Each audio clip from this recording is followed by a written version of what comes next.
was the focus that he wanted to do. So that is the main theme. And then building on that, because Alex asked for a secondary or another theme as well, is my goal, and we talked about this on Monday because I was being a little scatterbrained, but I collected my thoughts a little bit, is also to grow our relationships with partners, people that I feel we can work with that'll expand our base and also assist other MSPs and people that are targeting, that we can help them target these specific types of companies, and where our specific knowledge comes in handy for them when reaching out to organizations, and how, these partnerships, because partnerships is a big way that I've made a lot of sales and money. It's with working with people and getting the word out. So those two absolutely, themes, especially in government and defense. Absolutely. Yep.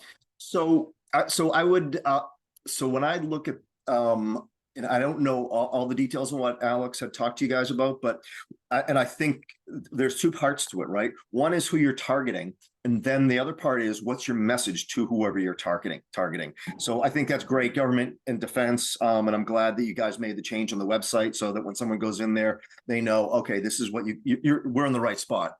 Yeah. But I guess the next challenge I'd throw to you is what do you say to government and defense contractors that makes you different from somebody else than any other? Exactly. Yeah. And that is, and our messaging on that area would be specifically our knowledge base and training in specifically government mandates and compliances, understanding those regulations more than other people that say they do, but they don't, because Kevin is a specialist who's taking classes. In fact, next week he's going to be in class all week. So speaking of classes, yeah, to broaden, the credential base, so that when we talk to people, not only do we say, hey, this is what we do and this is how we do it, we've got the creds behind it, which is what we're also going to be pushing as well, which is, hey, it's not just speaking the talk, it's walking the walk and saying, we have these creds. Other people might. So that's the messaging that that makes a lot of sense. The mandate, I wrote down mandate and compliance specialists.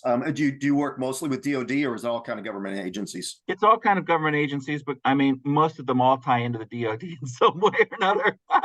That's where all the money is.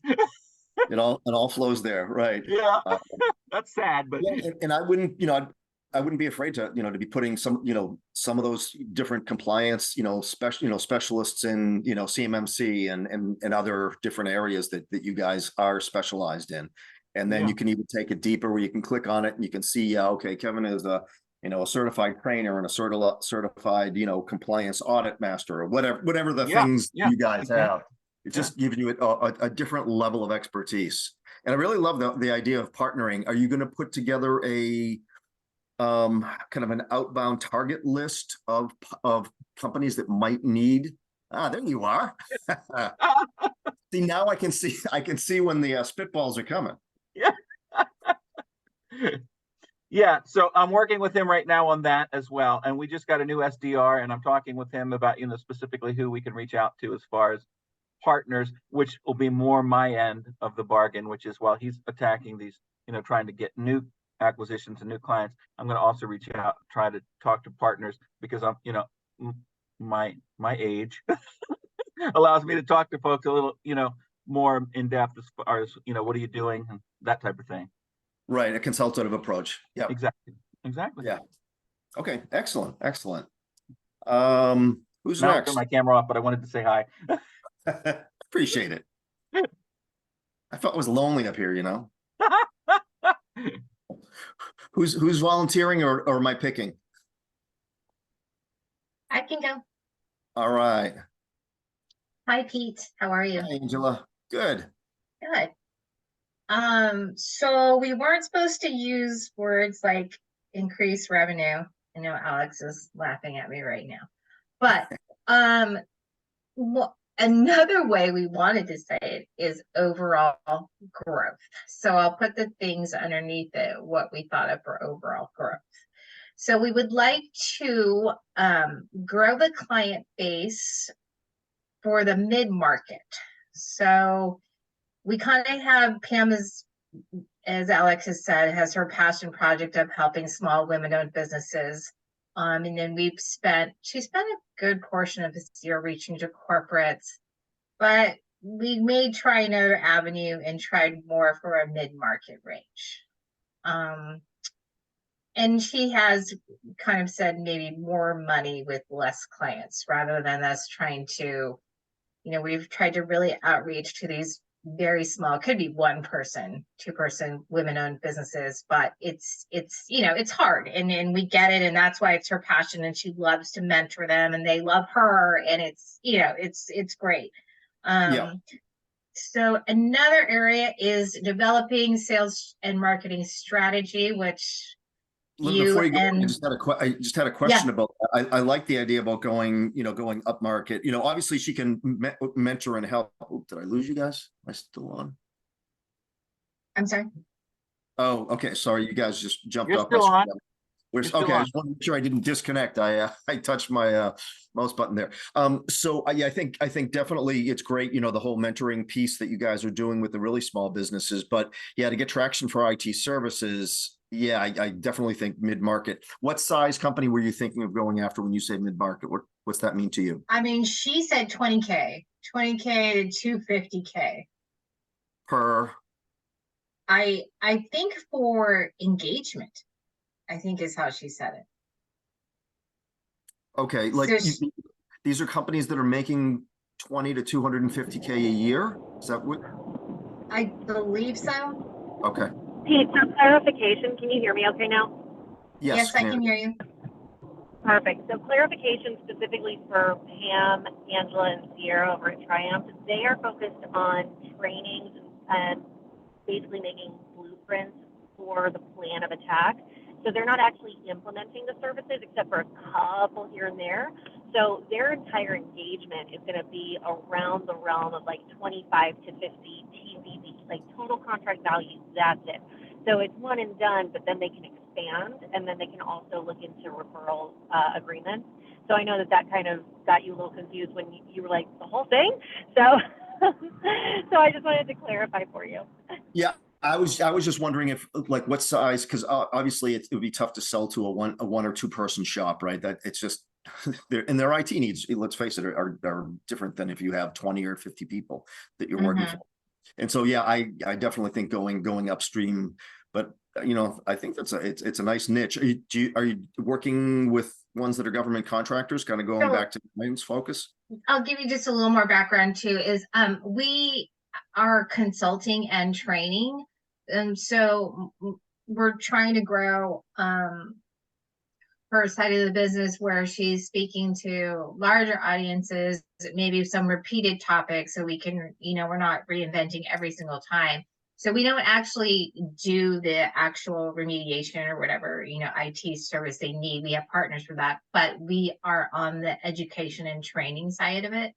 Oh, okay. So I think that probably makes it a bigger distinction at us in the group, probably.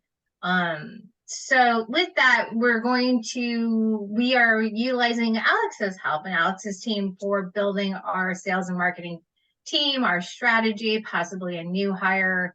We're all doing a little piece of it right now, but none of us are trained salespeople, or had sales experience. So that is another piece. She wants to actually work on policies and procedures and maybe possibly getting some retainer work there. So she's trying to, that definitely will be a piece that she would like to work on and grow into for next year. I know I was supposed to put Tass and Alex. I tried to put some in, but they're pretty broad. But I think part of it is trying to figure out what those tasks are, because I don't have an idea who it'll be assigned to. So I know those are supposed to be my other columns of the spreadsheet, but they are not there, I will admit. Well, it's a good start. That'll be next steps. Yes, thank you. See, she's having communication problems, so I can just let you off the hook. It's okay. Oh, she'll get me later. Yeah. As you know, Pete. I do. Thank you. All right. Bashir, how about you? we had a lot of time to work on it as a team, but just generally speaking, we're looking at next year um, further defining our roles as a team. You know, right now we got multiple people wearing multiple hats, and so we just want to, I guess, put a little bit more definition around our role, uh, refining our processes. So, you know, onboarding processes, obviously service delivery processes, and that kind of ties into the roles piece. Yep. And then start our marketing um, with you guys' guidance and the support, and then from the marketing to the sales. So that's pretty much, you know, what we're looking to do. I'm sure everybody's in some shape or form trying to do the same thing. But yeah, Absolutely. that's kind of our theme. For the from the marketing side, you're out. I guess you can have kind of inward themes and you can have outward themes, right? So inward, which is a great, you know, define roles, better processes, you know, ramped up marketing and more efficient sales or whatever, kind of this is your mantra moving forward internally. But then there's also the ones that you think about when you're going out and talking to your clients or doing marketing out to your clients, you know, what it says on your website so that it's consistent across the board, but it's also really powerful in terms of getting people to be responding to you. So any thoughts on that side of it? What, you know, what kind of messaging you might focus on next year outwardly to your possible clients? Um, yeah, we can you hear me okay? Yep. You can hear me okay. Yep. Yeah, we haven't really given too much thought as to the messaging, but and just talking with Alex over the last couple of days, it kind of really stimulated the thought process to try to think about how we want to reach our target market. And you know, one of the things that came out was focusing on the trust factor. Um, you know, being that we've had a lot of experience in working with the target market that we're going after, and so um, leaning on our experience and communicating with them uh, so that they have a sense of trust.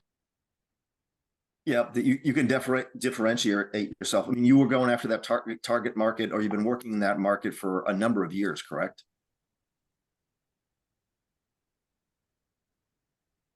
Oh, you're back. Did we lose you for a sec? Yeah, I don't know, understand why it keeps falling offline, but Well, yeah, I was just saying that I think that's really good. And oh, you're still there. We lost someone. Maybe out. No, I don't know. Someone dropped off. Duggan. Yeah, I mean, I love the idea about going after that specific, you know, your vertical market there, and you've been dealing with that market for a number of years, correct? correct. Yeah, Yeah, I mean, we've and been so the ability for you to talk the talk and say that, yeah, we've been dealing with this and, you know, experts in this field for the last, you know, 5, 7, 12, 15. I don't know how many years you guys have been doing it with that, with your niche, but I think that's can be a really strong message and differentiate yourself. yeah, we've been over 20 years we've been working in this space, and so Yeah, trying to get yours. the word out that mhm, Yeah, so there's yeah, definitely some ways so from the that's marketing pretty side. much Yeah, no, that makes total sense. mhm, Okay, good. yeah. All right. Guys, can you hear me okay? Yep. Perfect. I'm out of the dark hole of Calcutta. Please bear with me. It's the holiday season, and I am in transit today, and it could not be avoided. So normally I like to share my screen and my video, and this is not the norm, so I apologize. But Pete, I know you have a hard stop at 4:30. Do you want to give any additional guidance, real quick, just based on the themes that you've heard, so that they can start thinking in terms of how to align everything they do with those themes. And then after you're done, I'll sneak back into pipeline. Yeah, so we're actually putting together a video on this right now. It's about messaging in your value proposition. And Bashir, I know that you and Alex were working on that yesterday. I was hearing part of it. And I think a couple things for everyone to keep in mind as you're thinking about messaging out to your audience. The first thing is, and this may sound harsh, but no one cares about you or your service. They just don't. They care about what you might be able to help them do. But over time, they will get to care about you personally because you're taking care of them and going to do a fantastic job. But when you're just a new guy or gal, giving a call or sending something out, it really all has to be about them, right? So make sure your messages are about whatever the benefit is to them. So in Bashir's case, in working in a certain market for the past, say, 12 years, so unprecedented, experience in, I forget what the market is, but, in the legal market, for instance, able to handle, specialized problems that attorneys have, including boom, boom, boom. So you're talking their language. They're like, oh, these guys know something deeper than the average MSP who might just be coming in here to throw, take care of my IT services. So think about what you can do. And we talk about a unique value proposition, and there's two parts of that. And what I was talking, the first part was the value, right? And it's the value to them. And then what is that can make you unique? And Brian, you were talking about being compliant specialists and the actual certifications, and obviously that's huge with the government. So playing that up. The other thing is, we can get you through this compliance nightmare as fast and as smooth as possible, right? Because that's what everyone's worried about when you talk about compliance. Is like, oh my gosh, this is going to be like pushing a rock uphill for the next 2 years till we get our certification. Well, don't worry, we can make it super easy. We have a ramp that can roll that rock, and you're not even going to have to worry about it. And by the way, we can take all the heavy lifting off. So think about what emotional stressors you can take off, making their life easier, doing things faster, making them more productive. Think about ways to make their life easier and better, and that's going to resonate with people rather than a list of technical things that you can do. I think those are probably, a couple of the big things. And I think you guys both, especially Brian and Bashir, going after specific target markets can be a real good differentiator why you're different. And Angela, you guys are going after women-owned businesses. And I think that there's a natural emotional bond there with that. But I definitely agree with your idea of going upstream on that, because onesie-twosie shops are, there may be a lot of things you might be able to do with them, but in terms of getting long-term contracts and in larger deals, that probably would be tough, especially if you're talking about very, very small shops. But we're here for you guys. So anything, you ever want to, bounce off Alex or myself, in terms of messaging or strategy around that, we're here for you. Peter, I got a quick question for you. Sure. Well, what if you're running whatever the business is, and you have multiple competitors, and there really isn't anything that makes you unique from others? How do you approach that? Or is there always something that's unique about you? I'll be honest. Sometimes there isn't something that's unique about you. So my suggestion would be to, in the first quarter, work really hard to figure out what that could be. And did we lose you, Bashir? Oh, maybe it's just a message that came up. Oh, email. Yeah, I'll put my email in the chat. So I would say to work hard in the first quarter to, and I'm not sure what that is in your specific one. So Brian's example was perfect. I think Kevin, is on his team or within that company is going to class like right now to get a new certificate for a new compliance thing. So he has that. So you do have to step out of what you normally do. And when you're picking the target market, so I'll give you an example of way to do that. So say if you're going after healthcare in your city, Chicago, wherever. So you're, clinics, doctors' offices, maybe hospitals if you're, more mid-tier and small enterprise kind of things. I mean, talk to a few, because you're probably going down that road because you have a few clients that do that. So talk to them and ask them about, hey, what are the special medical related applications like patient billing programs, software that you guys use? What are the top 3 in the industry? Oh, everyone uses this, and this. It's like, oh, okay, great. Well, now you can go back, call up those manufacturers and say, hey, I'm interested in distributing your software. And also, do you have training on that? Because we'd like to become experts on that. So then by Q2, when you're walking into a clinic and you can say, hey, rather than just saying, hey, how are your computers doing? Are they broken? Or are they good? And they're like, oh yeah, they're good, fine, go away. You can say, hey, are you using XYZ, patient billing software? They're like, no, we used to use that, but now we use that. Oh, how do you you can start a conversation and they know that you're in their world. That's just an example, but from the tech side, I mean, most industries, not all, but a lot of them will have some kind of specialized software. I talked to a huge MSP about 2 months ago, and all they do is they just work with car dealerships. And I used to actually sell computer systems into car dealerships. So we had a lot of stuff to talk about. And so I rattled off a few of the big. Steve, I'm giving you your 3-minute warning because I know you have a hard stop. Oh, I do. Sorry. And I don't want to take up all your guys' time, but because you have to get on. No, you're good. You're doing your best work. I'm just letting you know you gotta wrap it up in 1 minute. Okay. I do. Thank you. And they know all about these. They're experts in ADP and Reynolds. There's a couple other systems that are big in car dealerships, and they're consultants on those. So it's more than just pulling the cables and getting the PCs and setting getting 365 set up. They actually know the stuff that makes those businesses tick. So all of you. So those are some examples of how you can get into it. And so, yeah, I'd think about it a little bit more and understand that business. Yeah, that makes sense, man. That really does. Thank you. Yeah. So yeah, I'd make it a priority if whatever your niche is, and just like Brian and Kevin are doing, get that advanced knowledge. So, all right, guys, I do have to jump.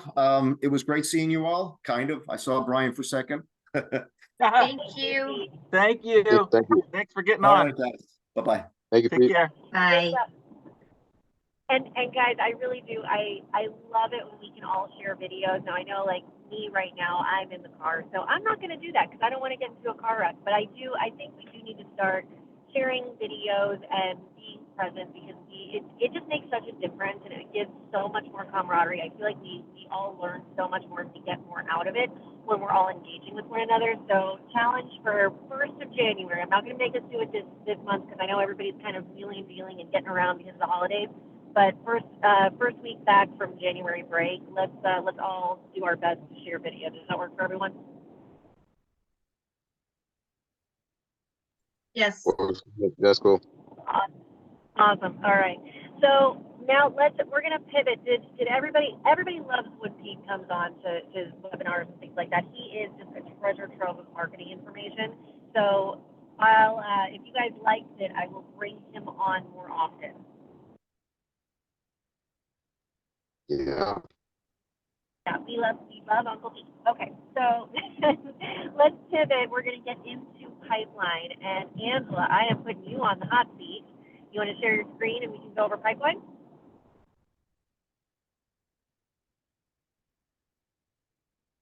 Yes. Give me a minute. I'll share. You got it.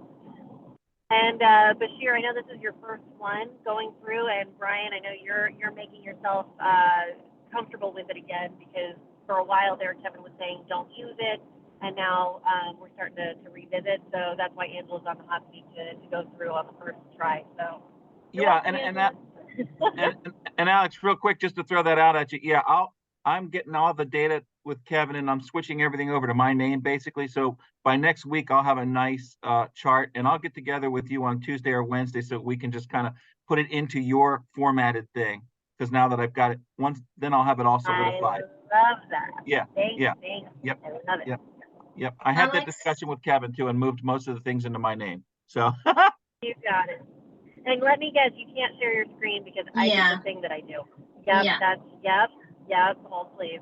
Okay. Go for it. Now you can do it. I'm getting Okay. really good at this. At least I anticipated it.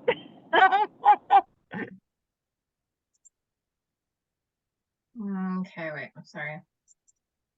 Okay, pull this up and Bashir was share. laughing at me yesterday because we were working through his company resume. You guys remember that one? And so we're working through his company resume, and he's in the car, and Jabari and his business partner couldn't share the screen. And I was like, the entire team would be yelling and laughing and hooting and hollering at me right now because I do this all the time. All right. Okay. So let's look through this. Where are we? Ooh, we have new people. Do we? We do. I don't remember seeing Ron. Do I remember seeing Ron? So Ron, she did a really great speaking engagement and he wants to continue with programming. He's just really hard to get a hold of, but when we do get a hold of him, he usually has very positive information. And he did give us a great shout out at another presentation that he was part of. So it's brewing. Got it. It's brewing. It's brewing. All right. So It's brewing. okay. So it says that he's closed one though. Yeah. Well, so that's part of it. And then there's discussion for more. Got it. Okay. So walk me through this then, because it looks like you have one that's closed one, and that was for $3,000. So that was for a speaking engagement, correct? Yeah. Yes, that took Got it. place. Got it. And then that took place in November. So now what we're going to do is we're going to add another line because now we're working on another opportunity. Talk me through that next opportunity. All I know is he wants to talk about future programming and options and scheduling. Got it. So do we know what shows is he looking for Pam to go and speak at specific events, or is he looking to plan out for the 2024 year? 2024. Perfect. So nothing's totally planned yet, but he is looking to make his plan for the 2024 calendar. So you know that at least things are going to be closed most likely by Q2 latest because he's planning out his entire year, correct? I don't know if Ron is capable of doing that, but we're going to say yes. Okay. So do me a favor on that. Go ahead and underneath his name, Yeah. add another line. Okay. And then what we're going to do is we're going to put in additional training speaking as the products and services. Okay. And then based on the fact that he is doing shout outs, he is planning, he is looking to at least do one or two other engagements. You know, what is your gut telling you? Is this definitely going to close at least sometime next year, or is Yes. this going to be okay? Yes. So then what I would do is I would put it at let's go through it, right? So it's past discovery, right? Because you've already had the discovery, and you've already closed 1-1, so he knows the quality of your work. So let's go ahead and go through. He is qualified to buy. He's already had a technical win, right? Because you've already sort of gotten to that point. But I wouldn't say anything else has happened, right? Like I would say he's definitely qualified to buy. Right. And now we need to define the next steps. The reason why I'm breaking this out is because this is more than a conversation and a lead. There's an active conversation. You have established, and normally, you know me, like I'm the one that says this isn't an opportunity yet, but to me, he's already given you, I'm planning for 2024. Yes. I already have the budget because I know how much you guys charge, and I've already used you, right? Yes. He has the authority. He's already paid you. And then he has to staff it, so we've established the need, and the timeline, you know, it's in 2024. To me, you've got all the things that make an opportunity. Now, you don't maybe have the urgency yet, but you at least have the basic timeline. So I wouldn't necessarily say that is, you know, it's not going to be a next quarter close unless we put the screws to him and put in next steps and say, okay, I know you're looking to plan out for the next year. and then you come through as sort of that that authority figure, and you guide him. Because it sounds to me, based on what you're saying, is okay. He's interested. He wants us. We don't have anything set in stone, so it may be appropriate, based on the conversations that you guys have had already, and the conversations that Pam is able to have with him, because now she is this authority figure. She could say, okay, let me help you plan for the next year. Do you want us for one event, or do you need us for 4? And if you need us for 4, maybe we can do it at, a discounted rate or some sort of an incentive if we go ahead and get this planned out for the year, which then helps him out from a budget perspective and helps you out from closing an earlier perspective. Does that make sense? Yes. Okay. So then next steps for him, do you already know what the next steps for him would be without me giving it to you? Yeah, I believe Sierra is pulling together programming options for him, and she's trying to nail him down.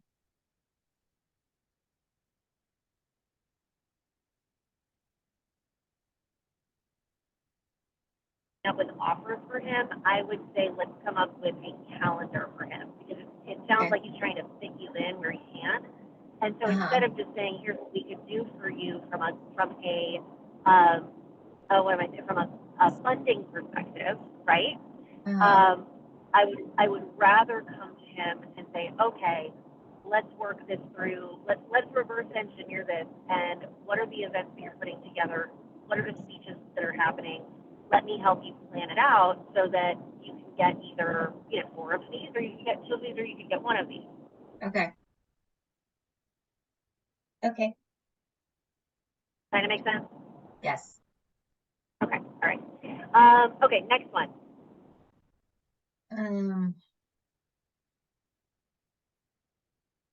Let's see. I'm not sure what this Erica one is. Oh, this is a utility. Erica is a utility. That's why she put it on here. Who's waiting for us to come up with a video, which we don't have anything that's ready to go right now. So that's been a little hurdle for us. Talk me through that. What is the holdup on that? So we go ahead.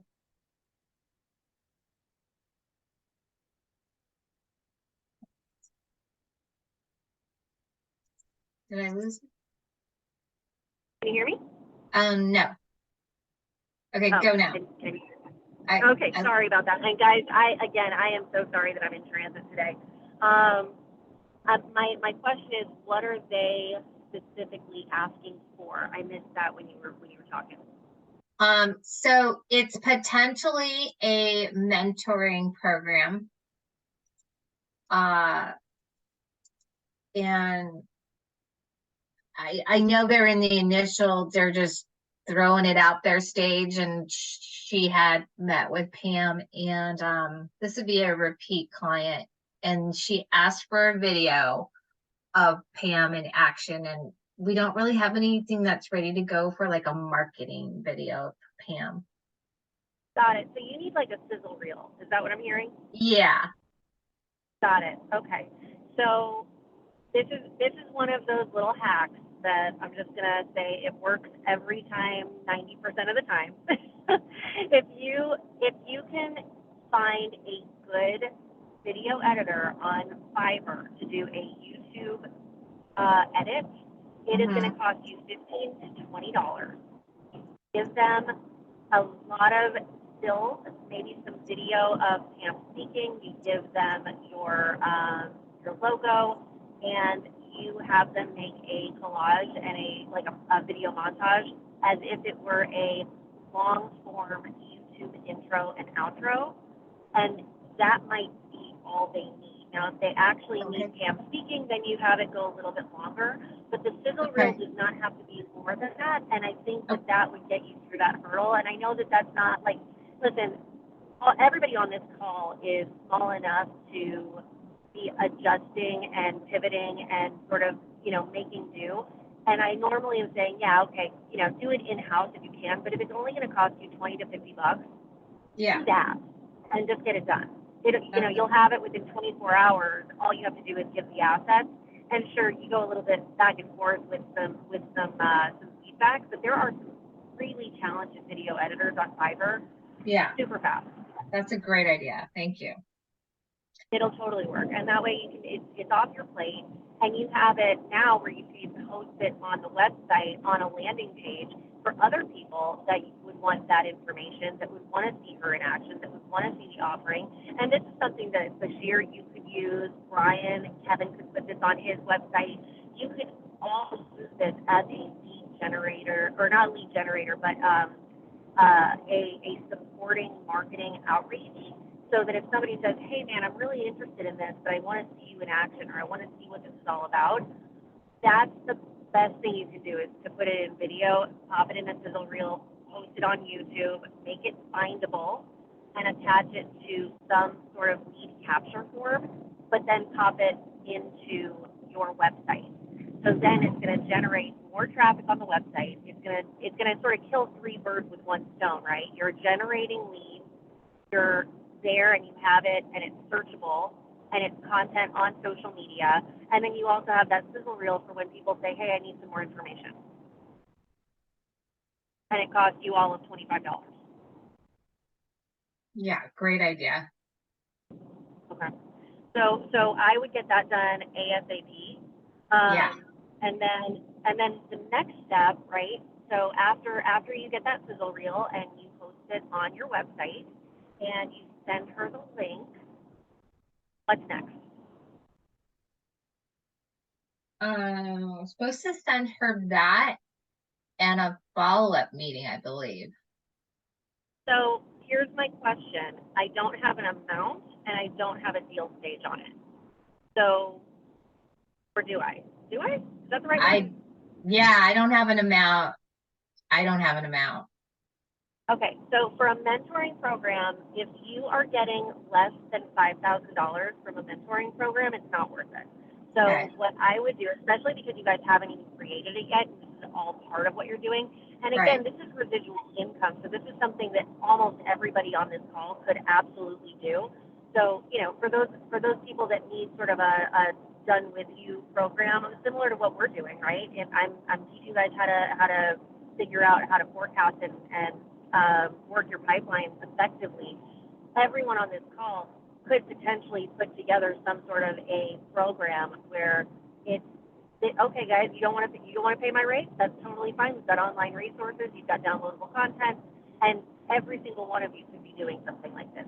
So just keep that in the back of your mind. Not everybody's going to do it. It's not perfect for everybody, and by no means is it something that you have to do, but it's convenient. It's a lot less work than doing it for everyone. And I'll tell you one thing, the people that invest in it, they want to work with you. And so as they get better, they will get more things, right? So, I mean, I've done this a number of times. It always works, and in a variety of different industries.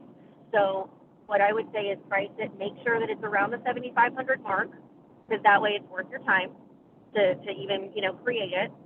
But Okay. then just know that's one of hopefully 150 that you get. And right there you see the numbers hit, right? So you've got 7,500 times 150. Somebody do the math, because I can't do that in my head. But all of a sudden you're looking at upwards of $1 million on one program.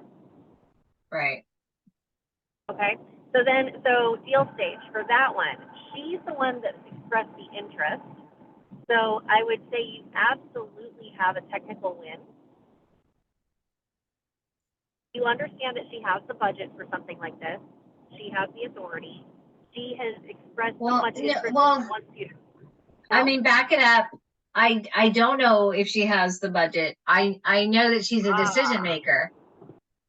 I don't know if they've even talked money. I mean, they had met at a conference. They're a current client, and you know, Pam and her were talking about things that they're interested in happening, and that's how it came to be. So got it. Well, so let me ask you this: what is she currently paying into the company right now as a current client? It was for a product purchase, but it was 10,000. Oh, so you know that she will pay that for a product. Yeah, And if you had a $7,500 purchase and you were breaking it out over the course of, say, 6 months, yeah. do you think if you express the urgency and the value appropriately enough that she would have the budget for that, knowing that she has spent $10,000 on equipment before? Yeah, yeah, yeah. Yeah, yes. She doesn't, I don't think she wants to start this until spring. Okay. Okay, so then it becomes more of a question of we need to create something to scale, and we need to make sure that she, as well as anybody else that would purchase this, understands the value that they're going to get off of it.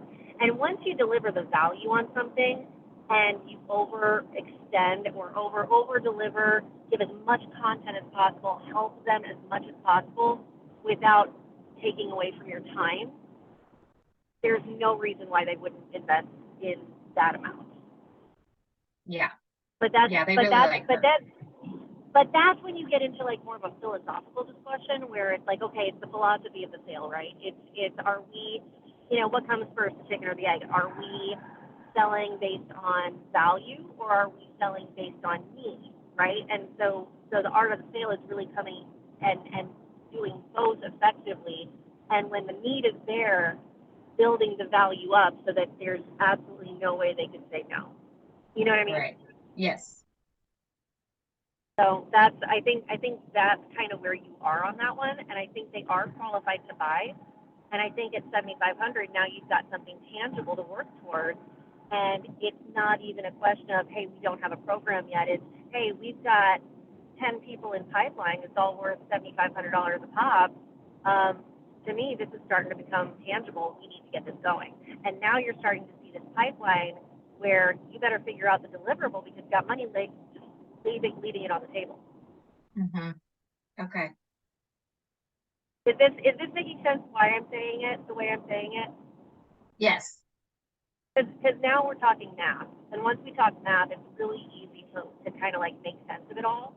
And so when you're putting it in pipeline, if you don't quantify it with the value, and that's why if you jump on an office hour, you say, hey, I don't even know how to price this.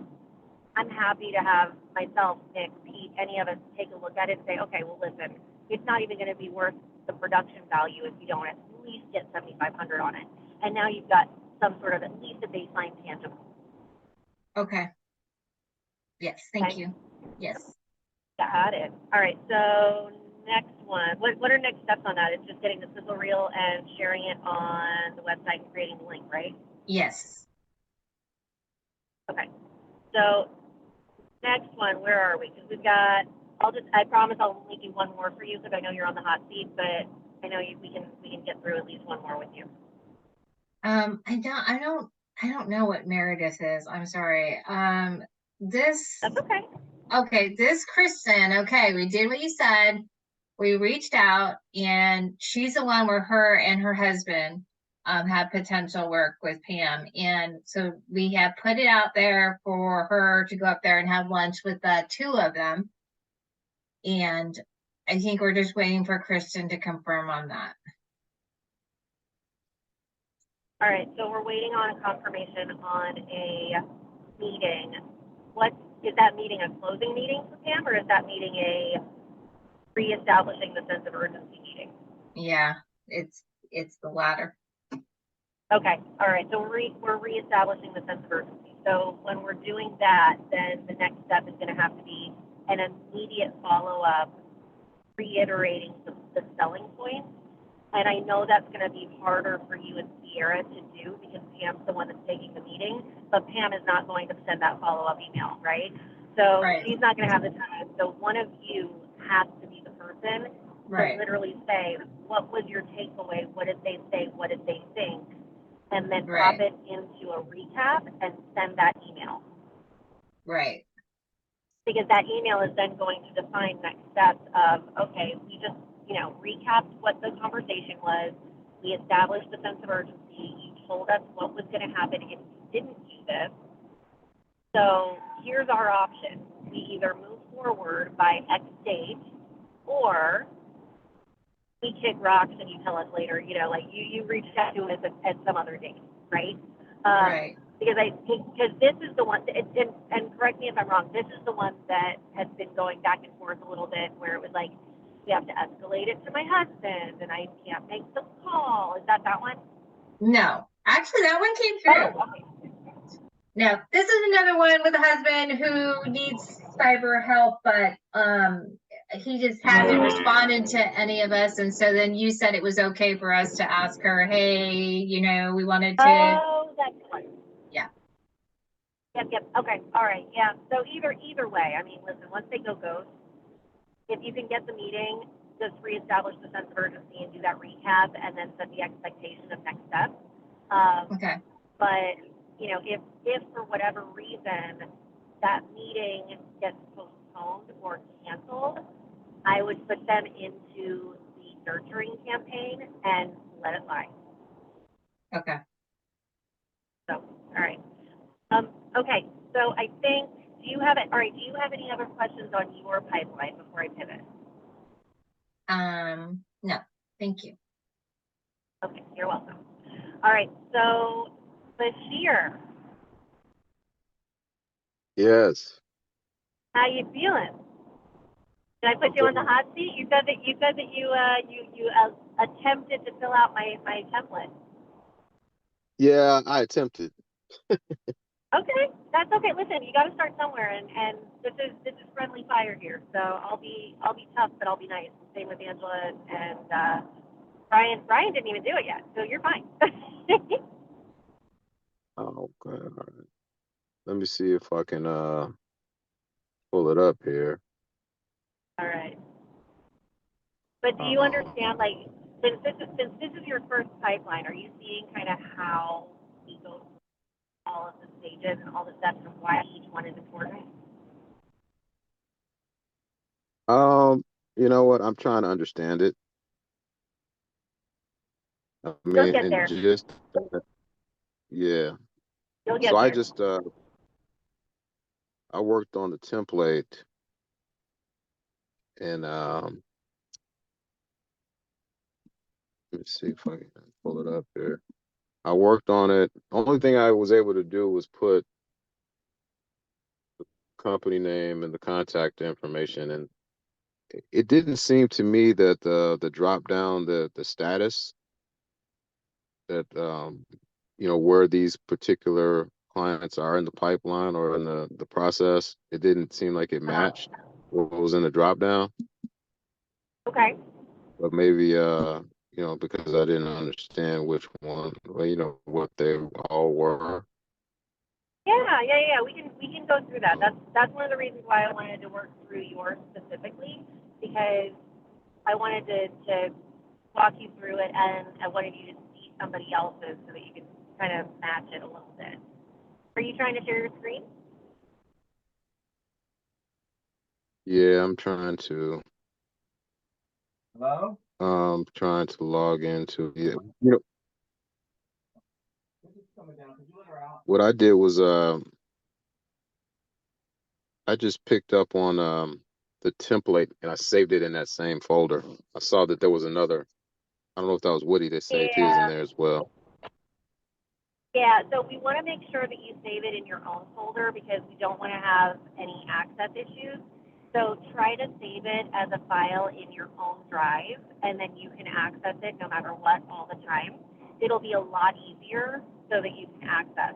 So let's give it another minute. I'll see if you can open it, and then if not, I'll walk you through the stages, because this is something for Brian as well, because I think this is going to be the first time that you're actually using the template that we provided, right, Brian? Right. Okay, cool. So we'll go through the stages because that'll help a little bit. Because the stages themselves are weighted. So if you look on the second sheet that's provided inside the template, you'll see the stages mapped out and they're defined. So the second tab over is actually the math that comes through inside of that Excel sheet or that Google form sheet or the Google sheet. So what we have is we have a qualified to buy, and that's like a 30%. And a discovery call, that's like at a 10 or a 20%. That's just, we're figuring it out. We're having a discovery call. We think we've established that it's an opportunity, but we don't know if we have budget, authority, need, and timeline yet. So we're going to give that as a discovery call. If you have gotten budget, authority, need, and timeline, and you can tell me without a shadow of a doubt what those answers are, then you're at least at qualified to buy, right? The next step is, are we going to work in their environment? Are they qualified to buy and they fit our criteria? Is it a good fit culturally?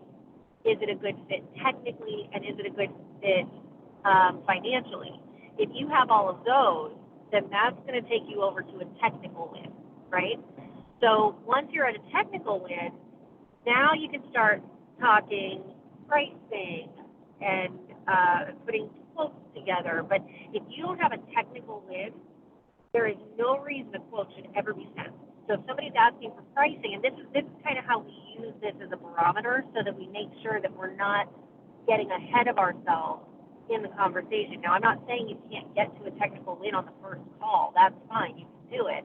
But I'm just saying that if you don't have the answer to those questions, there's no way you could ever consider it a technical win. It's time to get an assessment done or a quote to cash process. Does that kind of make sense, Bashir, as far as what the steps are meaning?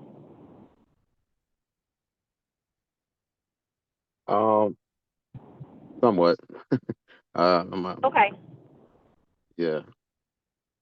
I might need to just kind of go through it.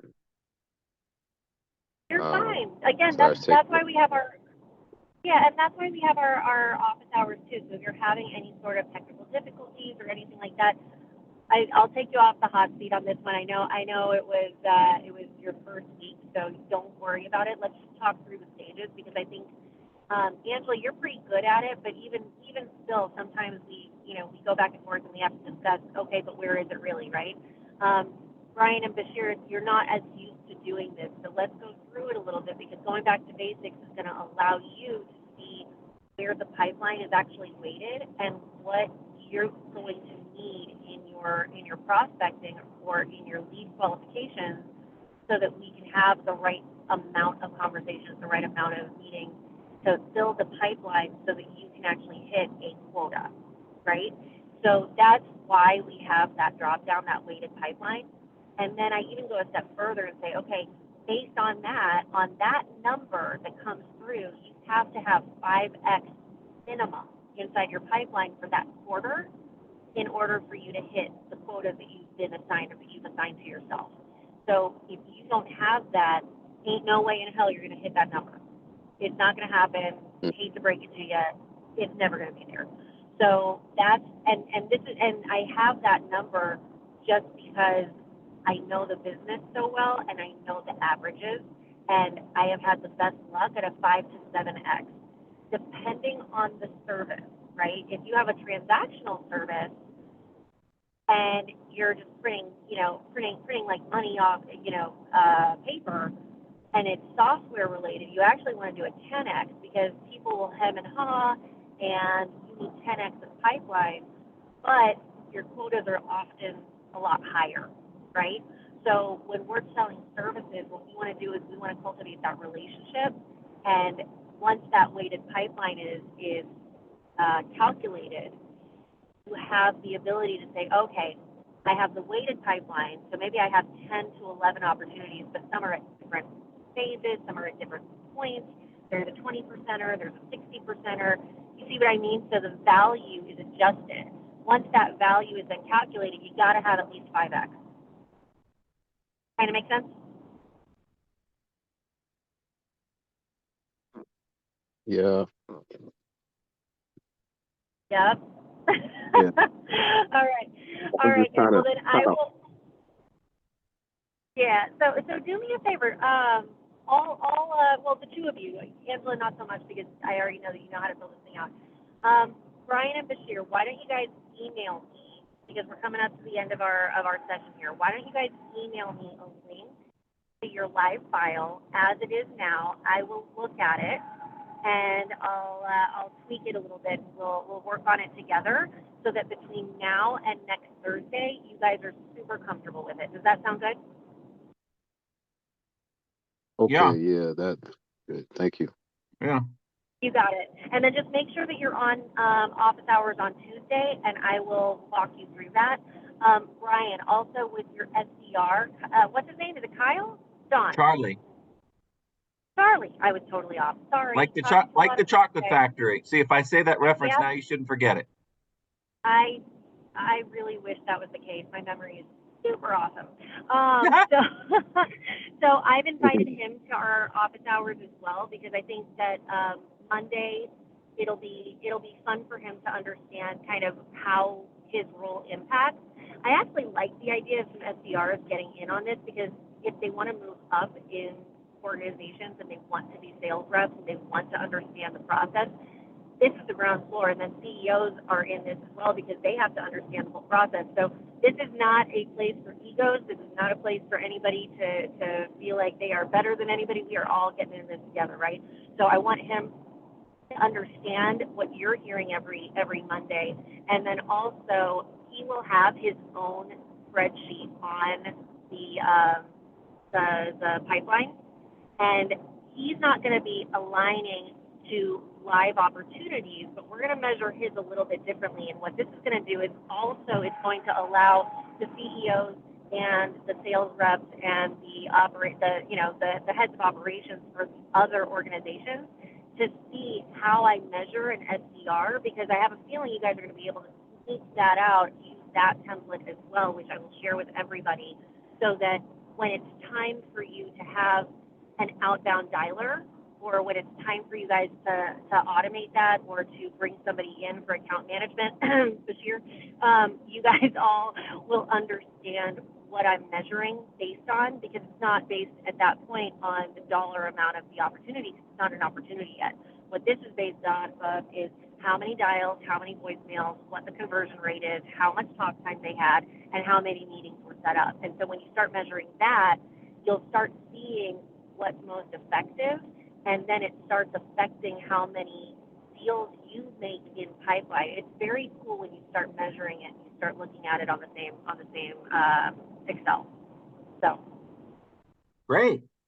Okay, looking forward.